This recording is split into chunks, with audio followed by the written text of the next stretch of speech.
Kédeline, bienvenue. Merci. Tu racontes beaucoup de choses avec des mots, mais aussi avec des silences, des images et des émotions. Ton univers, c'est du storytelling brut, sans phare, et c'est ça qui touche. Avant de commencer, je vais t'expliquer un peu notre concept. Donc Spill, qui est une traduction littéraire qui est de répandre ou se répandre en français, qui s'associe parfaitement à nos valeurs et l'objectif du concept répandre des talents. Mais concrètement, pour nous, Spill, c'est un concept qu'on a imaginé, où l'on reçoit des divers profils qui viennent nous faire part de leurs passions, leurs projets et leurs expériences. Cela permet aux personnes qui nous regardent de s'inspirer pour atteindre leurs objectifs. Ça va, la route s'est bien passée ? Ça va, super, merci. Ok, alors nous, on aimerait savoir qui est Kédeline, celle qui est derrière l'écran. Alors, celle qui est derrière l'écran, c'est quelqu'un de très extraverti, voilà, mais à la fois assez réservé. Et voilà, Kédeline, c'est un peu de tout, mais parfois un peu de rien, on va dire. C'est un mélange de tout ça. Ta double culture franco-ivoirienne t'a apporté quoi dans ta construction personnelle ? Franchement, on va dire que ça m'a apporté le côté doux et aussi le côté brut. On va dire le côté brut, plus de la Côte d'Ivoire. Mes parents, ils m'ont vraiment élevée, on va pas dire à la dure, mais de telle sorte à ce que je puisse avoir les épaules dehors. Et la culture française est venue, on va dire, adoucir tout ça, quoi. Voilà.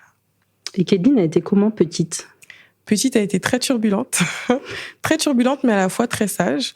Il y a une période de ma vie où, clairement, je me suis, on va dire, rebellée. Donc, plus à l'école qu'à la maison, hein, parce qu'à la maison, pas trop droit au faux pas. Mais voilà, ce petit côté doux, mais à la fois amer. Voilà, un peu des deux. Et c'était quoi ton métier de rêve, petite ? Je voulais être juge. Ah. Ouais, je voulais être juge. J'ai toujours été fascinée par les études de droit. D'ailleurs, j'en ai fait. Sauf que, en fait, quand je suis rentrée dans l'univers, j'ai très vite compris que c'était pas pour tout le monde. Ça allait être compliqué ? Très compliqué, ouais. S'exposer pour certains, ce n'est pas facile. Toi, comment es-tu passée d'une simple photo à une vraie décision de créer du contenu ? Franchement, quand j'ai commencé, c'était pas vraiment la décision d'être créatrice de contenu, parce qu'en plus, à cette période-là, c'était pas vraiment le terme qu'on employait. Mais je me suis dit, bon, voilà, j'ai posté cette photo qui a pas mal marché, et j'ai toujours voulu avoir une chaîne YouTube, parce que je suis une vraie pipelette. Donc je me suis dit, c'est le moment de me lancer, et vu que j'ai l'attention du monde extérieur, lance-toi dans le bain et tu verras bien ce que ça va donner. Et c'est quoi ta première vraie vidéo story time, hein, comme tu dis ? Oui. Ok, là c'est bon, je vais vraiment me livrer. Tout est parti en fait d'une vidéo TikTok. En fait, j'ai reçu un message d'une fille qui voulait se confier à moi, voilà, parce que elle avait besoin de parler. Je la connaissais pas personnellement, et quand j'ai reçu son histoire, elle voulait avoir l'avis extérieur en fait de pas mal de personnes, donc j'ai décidé d'en faire une vidéo TikTok. Ça a assez bien marché, et de là j'ai commencé à recevoir plein de messages, donc je me suis dit bon, voilà, c'est ce que je vais faire, et j'ai continué comme ça. Et tu te souviens de ton tout premier retour marquant d'un abonné ? Oui. C'est une fille qui m'a beaucoup touchée d'ailleurs, parce que elle s'était mise toute sa famille à dos, et elle avait vraiment besoin de discuter par rapport à tout ça. Elle était vraiment pas bien. Je me souviens que ce jour-là, elle m'avait fait des audios. Je pense qu'il y en avait pour 1 heure d'audio sur Instagram, et je me suis dit qu'en fait, peut-être que mes interventions sur YouTube impactent réellement les gens et que ça leur fait du bien. Donc voilà, ça m'a beaucoup touchée. Tu voulais être juge, mais t'as peut-être finalement un côté psychologue. Peut-être, oui. Pas mal de personnes me le disent. C'est vrai que parfois je le remarque, mais ouais, c'est vrai. Pourquoi c'est important pour toi de parler et de créer des contenus qui touchent ? Parce que pour moi, c'est pas tout le monde qui a l'occasion de pouvoir parler à son entourage. Parce que parfois, il y a des personnes qui n'osent pas se confier à des personnes qu'elles connaissent déjà de peur d'être jugées. Donc je me dis que mon rôle justement de créatrice de contenu, c'est d'être l'oreille attentive aux personnes qui peuvent pas se confier ailleurs, quoi. Est-ce que tu ressens une forme de responsabilité envers ton audience aujourd'hui ? Alors, je dirais que oui, parce que à la fin de chaque vidéo, en fait, je prends le temps de donner des conseils. Et c'est vraiment la partie où je dois donner des conseils assez constructifs, pas non plus laisser le côté Kédeline prendre le dessus et dire en fait tu t'en fous, voilà, fais comme ça, mais vraiment essayer d'avoir la tête sur les épaules et de les orienter au mieux. Et c'est vraiment là que je me rends compte que si je dis n'importe quoi, ça peut impacter en fait la vie de certaines personnes, entre guillemets. Tu ne dis pas toujours avoir eu confiance en toi. Oui. Comment ça se traduisait dans ta vie d'avant ? Dans ma vie d'avant, je pense que c'était à l'école maternelle. En fait, j'ai subi du harcèlement à l'école. D'accord. Et j'avais énormément de mal en fait à dire ce que je ressentais, ce que je pensais. J'avais beaucoup de mal à dire non. Et un jour, ma mère, elle m'a dit, Kéline, c'est pas comme ça que ça marche, en fait. Donc, il va vraiment falloir que tu t'imposes. Voilà, un bon petit coup de pression de ma maman, là, et je me suis dit, en fait, elle a raison. Elle a raison, et c'est comme ça que j'ai commencé d'abord à créer une sorte de carapace. Pas en étant méchante, voilà, mais en étant très, très crue dans ce que je disais, et c'est comme ça que ça s'est fait, quoi. Pour donner l'impression que finalement, ça ne t'atteignait pas. C'est ça, exactement. C'est quoi qui t'a aidé à t'affirmer petit à petit? Est-ce que justement, c'est ce fameux conseil de maman qui a... C'est ma mère. C'est ma mère. Ma mère, c'est une femme de caractère, vraiment. Elle est très douce, mais elle a un très fort caractère. Et je me suis dit, en fait, il faut que je sois comme elle. Voilà, les gens ne lui marchent pas sur les pieds, donc moi non plus, on va pas marcher sur les pieds. C'est comme ça que j'ai voulu être. Encourager tes abonnés à dépasser la peur du regard des autres, c'est quoi ton conseil numéro 1? S'en foutre. Voilà, je pars du principe où les gens font ce qu'ils veulent de leur vie, pourquoi toi tu pourrais pas le faire? Clairement, donc si tu te soucies du regard des autres, tu vas jamais avancer. Parce que les autres ne se soucient pas du tien, donc tu fais ce que tu as à faire et voilà, on s'en fout de ce que les gens disent, de ce qu'ils pensent. Tu fais ce que tu as à faire. C'est ce qui te plaît. Exactement. Est-ce qu'il y a eu un moment précis où tu t'es dit ok, maintenant je me choisis? Franchement, je me suis toujours priorisée, on va dire. Donc non, j'ai vraiment toujours fonctionné comme ça, en faisant ce qui me plaît et en me souciant pas du regard des autres. Donc ça a toujours été ma philosophie, on va dire. Tu crois qu'on apprend à s'aimer ou que ça vient avec les expériences? Un peu des deux, justement, parce que quand on apprend à s'aimer, c'est que justement on a eu à vivre certaines expériences qui t'ont fait avoir un certain déclic. Donc je dirais que c'est un peu des deux. On apprend, c'est quelque chose qui se construit. Il y a certaines personnes chez qui c'est inné, voilà, elles s'aiment depuis l'enfance, avec des parents qui ont l'habitude de les booster en leur disant des mots valorisants. Et il y a des personnes qui n'ont pas grandi comme ça, justement, avec des personnes, donc certains parents qui les rabaissaient, et justement ils ont appris à forger cet amour qu'ils ont pour eux. Donc voilà, c'est un peu des deux. Donc, tout dépend de la base de l'équilibre familial. Exactement, déjà. Oui. Quand tu vois des commentaires qui disent « grâce à toi, j'ai osé »,« grâce à toi, j'ai fait ci, j'ai fait ça », qu'est-ce que ça te fait? Ça me fait plaisir. Ça me fait vraiment plaisir parce que je me dis que j'arrive à impacter en fait de façon positive la vie de certaines personnes. Et parfois, ça fait peur aussi parce que je me dis j'ai du mal en fait à réaliser l'impact que je peux avoir dans la vie de ces gens-là. Et c'est comme s'il y avait un poids sur mes épaules qui me disait en fait là t'as pas le droit à l'erreur, quoi. Tu dois montrer le bon exemple, donc t'es obligé de continuer comme ça justement pour continuer à avoir ce genre de retour positif. Quelles compétences est-ce que tu as développées quand tu t'es lancée? Quelles compétences? L'écoute. Voilà, je suis beaucoup plus à l'écoute maintenant, sachant qu'avant je l'étais pas vraiment. C'est vraiment le fait d'écouter les gens et d'essayer de me mettre à leur place, pas seulement de ma perspective à moi, mais d'essayer aussi de mettre de leur côté. Et ça t'arrive un peu de déléguer tout ça? Franchement, non. Non, je délègue pas, je suis toute seule. Toute seule. Donc, t'es indépendante. C'est ça. T'es pas sous contrat avec une agence quoi que ce soit. Non, du tout. C'est un choix qui a été clair pour toi? Oui. Dès le départ? Oui, dès le départ. J'ai toujours voulu être ma propre patronne, on va dire. Voilà. Bon, après, tout le rêve des études que je voulais faire, quand j'ai commencé la création de contenu, je me suis dit, moi, j'ai envie d'être seule. Comme ça, je décide de ce que je veux faire. Personne ne m'impose quoi que ce soit. Et voilà, c'est plus simple. Je me gère toute seule. Donc, Et qu'est-ce qui est le plus difficile, justement, quand on doit tout gérer toute seule? Je pense que le plus difficile, c'est par rapport à la prise de décision. Vu que je suis la seule à penser tout ce que je fais, j'ai peu d'avis par rapport à mes prises de décision quand je dois faire un choix et que je cogite par rapport à ça parce que je suis très indécise comme personne. Vraiment, je pense que c'est mon défaut numéro 1. Je suis super indécise.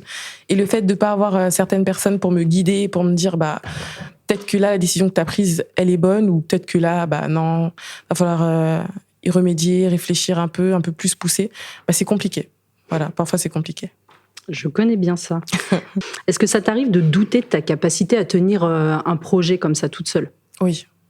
Vu que je suis indécise, parfois beaucoup de remises en question. Voilà, beaucoup de remises en question. Je réfléchis, je me dis est-ce que j'en suis réellement capable? Puis après je me rends compte que qui ne tente rien à rien. Donc pas le choix. T'es déjà arrivé de te dire non, finalement, celui-là, je le fais pas. Je préfère pas. Ouais, ça m'est déjà arrivé, oui. Qu'est-ce que tu cherches dans une collaboration ou un projet ? Je dirais la sincérité. Voilà, la sincérité. J'aime travailler avec des personnes qui sont sérieuses, on va dire, qui ont la tête sur les épaules, et surtout des personnes à qui je peux faire confiance, en fait. Donc, pour moi, c'est la base. Hein. Qui ont la même vision que toi, finalement. Exactement, oui. Pour ceux qui ne prennent pas la création de contenu pour un vrai métier, est-ce que tu as un message pour eux ? Franchement, j'aimerais leur dire de changer de façon de penser, parce que c'est un réel métier. Hein. On se lève tous les jours avec de nouvelles idées, avec du travail à faire. Et parfois, on travaille même plus que des personnes qui ont des horaires de bureau, puisque ça m'arrive de faire des montages toute la nuit. Tandis que les personnes qui travaillent dans des bureaux, le matin, ils se lèvent et ils savent qu'à partir d'une certaine heure, ils arrêtent. Et moi, ça, c'est vraiment quelque chose que j'ai du mal, parce que parfois, ça s'arrête pas, en fait. Voilà, personne pour me fixer des limites. Donc, tant que j'ai envie, je continue. Et voilà. Ça, c'est bien d'être son propre patron. Faire des collaborations, c'est bien, mais est-ce que tout accepter, c'est l'idéal ? Non. Pour moi, on peut pas tout accepter, parce que après, ça dépend de l'éthique de chaque personne, voilà. Mais tu peux pas accepter tout et n'importe quoi. Faut que ça aille en accord avec tes valeurs et tes principes. Donc, non. Est-ce que toi, tu as déjà refusé des contrats ? Oui. J'en ai déjà refusé, parce que justement, ça rentrait pas dans ma façon de penser. Et puis, voilà, des marques avec lesquelles j'avais pas forcément cette affinité, on va dire, ou tout simplement, j'avais pas envie. Donc, c'est des choses que j'ai refusées, oui. Et ta famille, comment elle voit ton travail aujourd'hui ? Aujourd'hui, ça va mieux. Franchement, aujourd'hui, ça va mieux. Quand j'ai commencé, c'était très compliqué, parce que du coup, j'ai commencé à la fin de mes études, entre guillemets, parce que j'étais en fac de droit, quand je me suis dit, bon voilà, là, je vais réellement me lancer dans la création de contenu. Mon père, c'est quelque chose qui ne lui a absolument pas plu, parce qu'il était vraiment dans la dynamique du non, mon enfant va à l'école, à l'université, elle finit avocate ou docteur. Donc, quand je lui ai dit que je voulais arrêter les études et me lancer sur les réseaux sociaux, il n'a pas compris. Voilà. Après, c'est quelque chose qui se comprend, j'ai envie de dire, parce qu'il n'a pas grandi dans la même génération. Ouais. Voilà. Donc, ils ont un peu du mal parfois à s'y faire, les parents. Ma mère, elle était un peu plus inquiète. Elle était pas dans le refus catégorique. Pour vraiment, de la dérive, peut-être que ça pouvait engendrer. Exactement. Et puis voilà, en fait, elle avait beaucoup de questions. Donc, je me suis assise, je lui ai expliqué mon projet. Voilà, moi, j'aimerais faire ça. Et par la suite, elle a décidé de m'accompagner dans ça. Et c'est d'ailleurs elle qui m'a acheté mon premier ordinateur. Donc, ça m'a boosté et ça m'a donné encore plus envie de leur prouver que je pouvais y arriver justement dans ce projet. T'as déjà eu un moment fort où tu t'es dit « Ok, là, ma famille comprend que c'est vraiment sérieux ». Oui. Oui. Quand j'ai commencé à collaborer avec des marques assez importantes, du coup, que ma mère connaissait et mon père aussi, et que j'ai dû leur annoncer ça. Ils étaient super contents pour moi. Et c'est quand ils ont commencé, eux, à voir que, voilà, en fait, c'est pas n'importe quoi ce qu'elle nous racontait depuis le début. Ça commence à porter ses fruits. C'est à ce moment-là que tu ressens la fierté, en fait. C'est satisfaisant. Donc là, tu me fais comprendre que ta famille, elle est quand même présente. Tu viens de nous dire que ta mère, elle t'avait offert ton premier MacBook. Oui.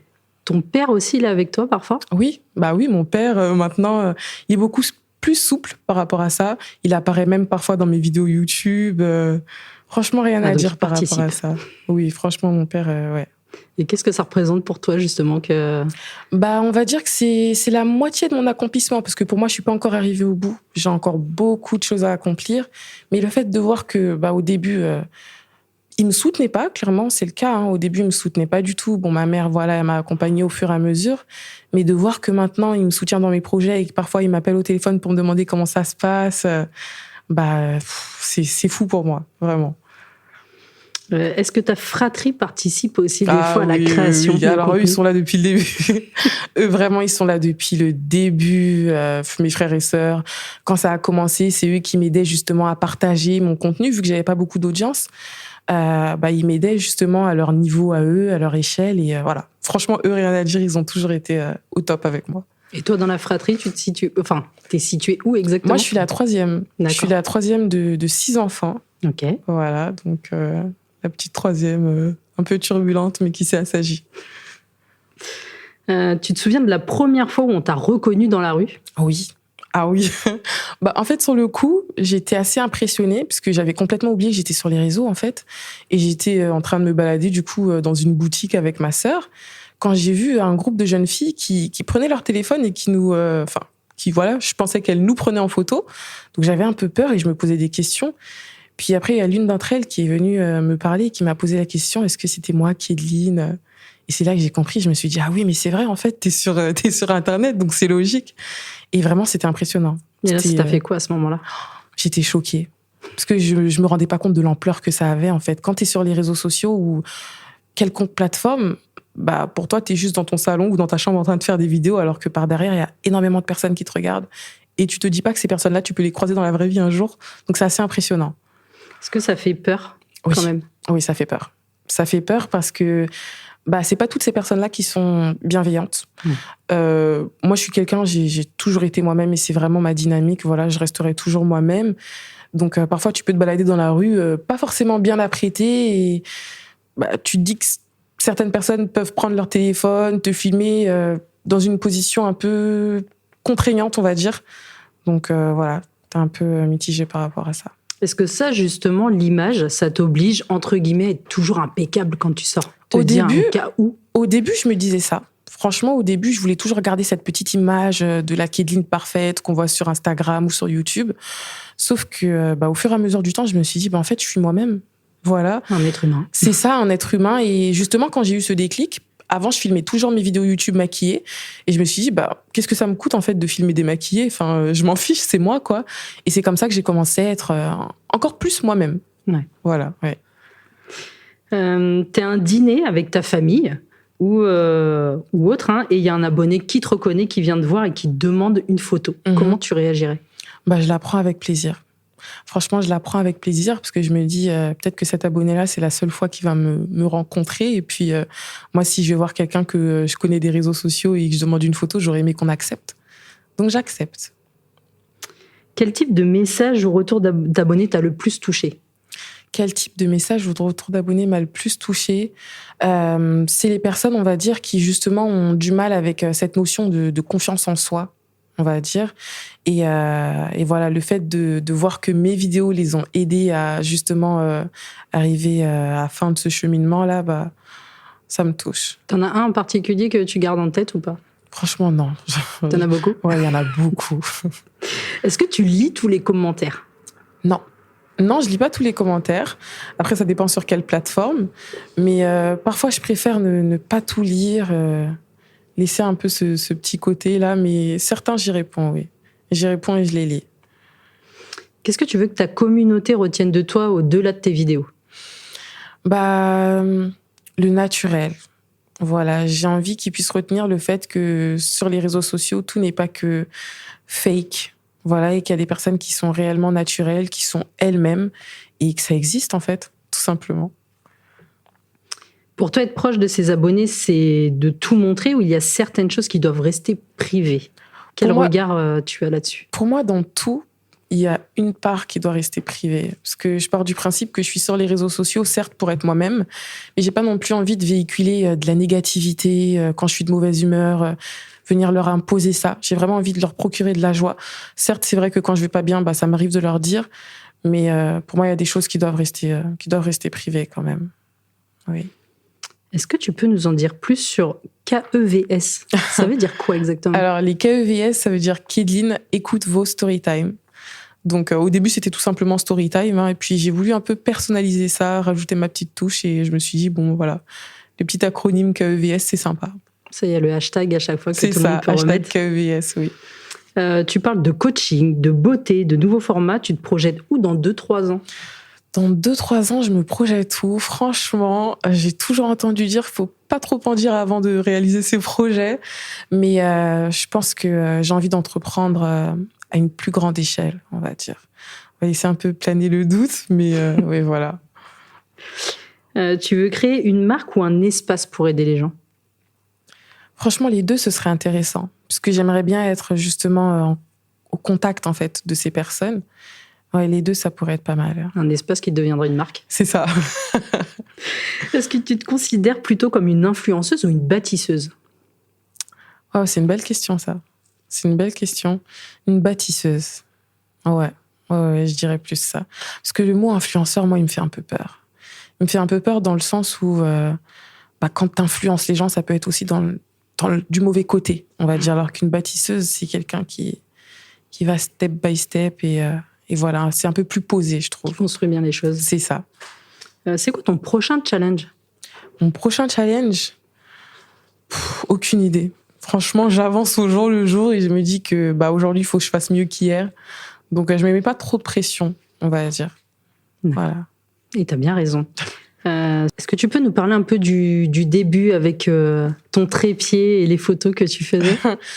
Franchement, au début, vu que j'étais seule, à prendre mes photos, je suis toujours seule à prendre mes photos, hein. Parfois, j'embarque ma petite sœur ou mon chéri. Mais j'avais mon petit trépied. Et de base, c'était même pas un trépied, j'avais acheté une ring light, donc vraiment le gros anneau, là. Et je sortais avec, dehors, je le débranchais, parce que c'est quelque chose qui se branche à la maison pour justement que ça puisse s'allumer. Je débranchais et j'allais, je sais pas moi, dans un parc ou le spot que j'avais choisi pour faire ma photo et je faisais mes photos toute seule comme ça. C'est un peu gênant au début, parce que t'as les personnes qui te regardent et qui se disent mais c'est quoi ce gros truc dans la rue là? Qu'est-ce qu'elle fait celle-là? mais après tu te dis bon voilà, en fait c'est ce que j'ai envie de faire, donc peu importe que les gens me regardent ou non, moi c'est ça que je veux faire, donc je le fais. Est-ce que tu as rencontré des galères au début? Des galères, j'appellerais pas ça comme ça, mais on va dire que c'est justement lorsque je prenais mes photos, j'avais pas de télécommande en fait, donc j'étais obligée de à chaque fois entre chaque photo retourner derrière, sélectionner, appuyer le minuteur, revenir. Et quand il y a des passants, c'est un peu compliqué, t'es obligé d'attendre que les gens puissent passer parce que tu vas pas arrêter le monde non plus parce que t'as envie de faire des photos. Donc voilà, quand t'es toute seule, c'est compliqué parce que tu dois être au four et au moulin, courir entre chaque photo, tu transpires, donc t'as ton petit mouchoir de côté et tout. C'est galère. C'était compliqué, franchement. Et dans le montage des vidéos, ça a été simple ça au départ? Au départ, je regardais justement des vidéos YouTube pour m'aider à faire mes montages. J'ai toujours fonctionné comme... Ouais, franchement, des petits tutos. Pour moi, les tutos, c'est indispensable. D'ailleurs, merci à toutes ces personnes qui postent des tutos sur YouTube. J'ai commencé comme ça, je regardais des petits tutos. J'avais pas encore d'ordi au début, donc je le faisais avec mon téléphone. C'était compliqué avec le téléphone. Parfois, le téléphone, il plantait. Donc, voilà. Et puis, au fur et à mesure, j'ai commencé à prendre la main. Et puis, j'ai eu mon ordinateur, donc ça a été beaucoup plus simple. Ça a soulagé. C'est ça, beaucoup. Est-ce que tu as une routine pour créer ton contenu? Alors, en général, déjà avant, faut savoir, j'étais complètement désorganisée et j'ai la chance maintenant d'avoir quelqu'un de top dans ma vie qui m'a justement montré que si tu veux justement avancer et que ce soit carré, faut t'y prendre à l'avance. Voilà. Donc, c'est comme ça que j'ai commencé à m'y prendre à l'avance. En général, je reçois des histoires par mail. Il y a certaines personnes qui les écrivent un peu...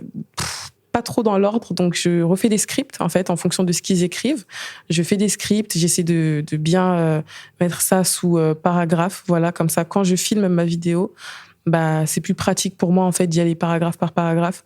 Au début, je bégayais énormément dans mes vidéos. C'était compliqué, je pouvais reprendre 4, 5, 6 fois, mais au fur et à mesure en fait quand tu t'exerces, tu finis par y arriver. Donc cette petite routine là, faire les scripts, monter la vidéo, enfin tourner, puis ensuite la monter. Et tu t'es déjà dit pourquoi pas mettre tout ça en scène? Vraiment Si, j'aimerais beaucoup. Ah, j'aimerais beaucoup. Ouais. J'ai déjà pensé à ça. C'est quelque chose qui me trotte dans la tête. Sur la table, il y a des petites questions qui ont été posées par les followers. D'accord. Donc je vais te demander de les prendre et de les lire et d'y répondre directement. D'accord, pas de souci.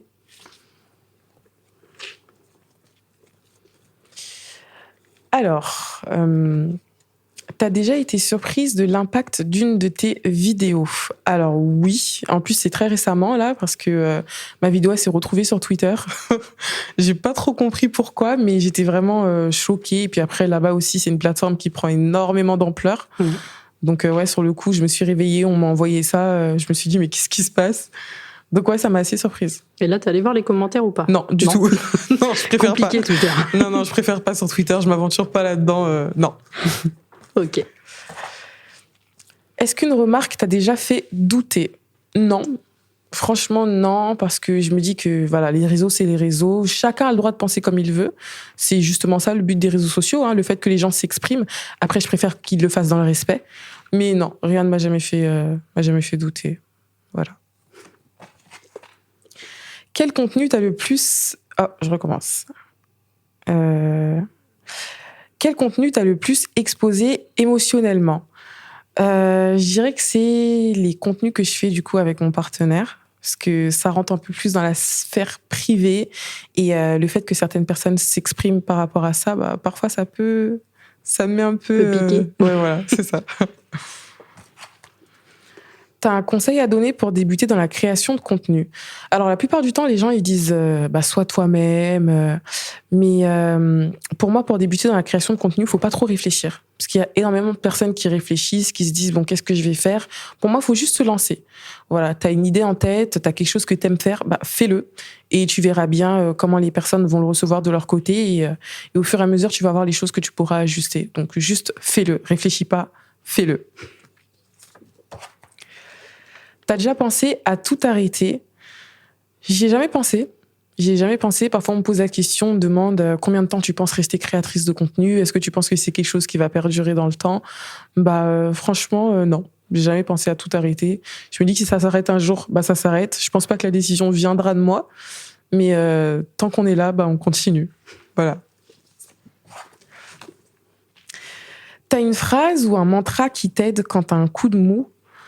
Tant qu'il y a de la vie, il y a de l'espoir. Voilà, je me dis que si aujourd'hui j'ai fait quelque chose qui n'a pas forcément marché, demain je réessayerai. Et si ça marche pas demain, je réessayerai le surlendemain et un jour ça marchera. Voilà. Très bien.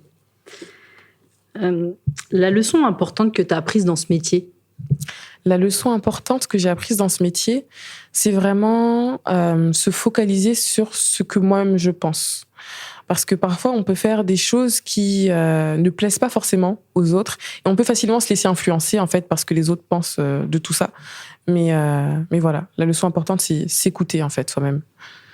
Est-ce qu'il y a une question qu'on t'a jamais posée à laquelle tu aimerais répondre? Franchement, non. Non, parce que c'est des petits curieux, donc non. Est-ce que tu as un message à transmettre à celles et ceux qui manquent de confiance en eux aujourd'hui?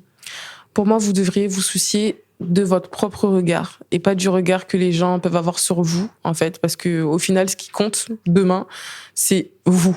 Voilà, les gens, ils seront de passage dans votre vie. Il y a des personnes qui seront de passage 1 semaine, 2 semaines, 1 an. Mais ce qui reste, c'est vous-même. Donc, focalisez-vous sur ce que vous pensez de vous. Et parce que finalement, on peut être notre pire juge. C'est ça. Est-ce que tu te sens épanouie? Oui. Très épanouie. Franchement, dans tous les domaines de ma vie, je dirais que je suis épanouie. Et si on veut continuer à suivre ton parcours, ton évolution, où est-ce qu'on peut te retrouver? Sur toutes les plateformes. Franchement, moi, j'essaie de maximiser. Je suis partout, donc sur YouTube, TikTok, Instagram, voilà. Donc on tape juste Kedlin? Juste Kedlin, voilà. Kedlin JJ. Donc JJ, c'est mon nom de famille, ou tout simplement Kedlin. J'ai la chance d'avoir un prénom assez original, donc c'est simple de me trouver partout. Très bien. Kedlin, merci beaucoup. Merci à toi. À bientôt. À bientôt.